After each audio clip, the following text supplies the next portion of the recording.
Hey everyone, today I'm going to be showing you the importance of understanding water control and your gradients with your color. Now, when I first started out with watercolor, I would be so frustrated because I felt like my paintings were so flat.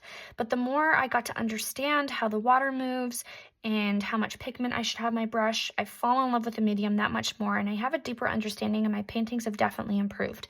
So I teach watercolor workshops in person, and this is an exercise that I show them to begin with. So I'll have everyone just grab a color, make sure it's loaded up with paint. You have a lot of paint here, not a lot of water, and I'll have everyone draw a line. You'll see that it's very bright and vibrant. I'll then have them quickly get rid of all of the paint on their brush. Using just water now, we're going to drag it out. Get rid of everything on your brush.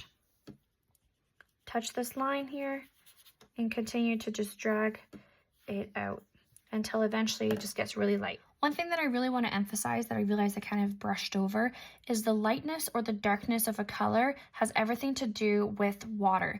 So if you have a lot of pigment and paint on your brush, you're going to be left with lots of bright and vibrant colors. The more water you have on your brush, the lighter and more airy your painting is going to be. So you'll see right here, I have a dark zone, I have a medium zone, and then once I cleaned off my brush, I now have my light zone right here. So this is what you should focus on with every type of painting that you are doing. You should try to focus on always leaving a dark and a medium and light zone to always shine through. So to help you kind of visualize what I mean by this, we're just going to paint a tree. I'm going to pull my sap green, and I'm just going to really roughly just do a little cartoon figure of a tree. I'm going to fill it in. I'm going to have a trunk come down. It's really basic. I'm going to use that same color of green. Try to make it a little bit darker. I can touch the corner right here to have a shadow area. And you'll see it's just kind of blending, not really doing much, but it is a little bit darker. So this is my shadow area. In this, I'd say it's more your medium. And you'll see here, it's just lacking depth and dimension. And that's because you're missing this key component. You don't have your light area. So when you're painting with watercolor, you always want to make sure, first off, you're always starting with light. If you go straight to your darker color, you just see it here, it was really hard for me to even layer and get depth and dimension that I want for this tree. So always start light.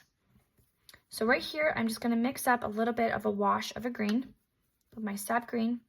A wash is just when you have more water than paint. And again, I'm just going to come around and do a little cartoon tree. And another cool way to get depth and dimension and light source is to also just leave gaps in your page. We call it white space. You can even have just water on your brush, and you can scoop up different areas. So while this is still wet, I'm going to come in with a little bit more pigment on my brush, a little bit more green. And I can tap around different areas to get that medium zone that we're looking for. And then once that's complete, I can come in with that darker, more pigmented sap green and touch the corner. I can grab my brown. I don't want it too watery. I can come in. I can even do the same for my tree trunk. Touch the corner where the shadow would be. And you can already tell that this is already a very elevated tree compared to the other one because I've kept my light zone, I've kept to my medium zone, and now I have my shadow zone. And one other thing that I also want to point out here, I didn't mix any other shadow colors into this green. I was able to stick with the same value of my green and still be able to get a nice gradient and a nice tree that has lots of depth to it. So if there's one thing that you take away from this video is make sure you always start with your light zones first and work your way up. I hope you learned some fun tips and tricks here that you'll be able to take away and use at your own paintings. Make sure to like and subscribe, and I'll see you in another video.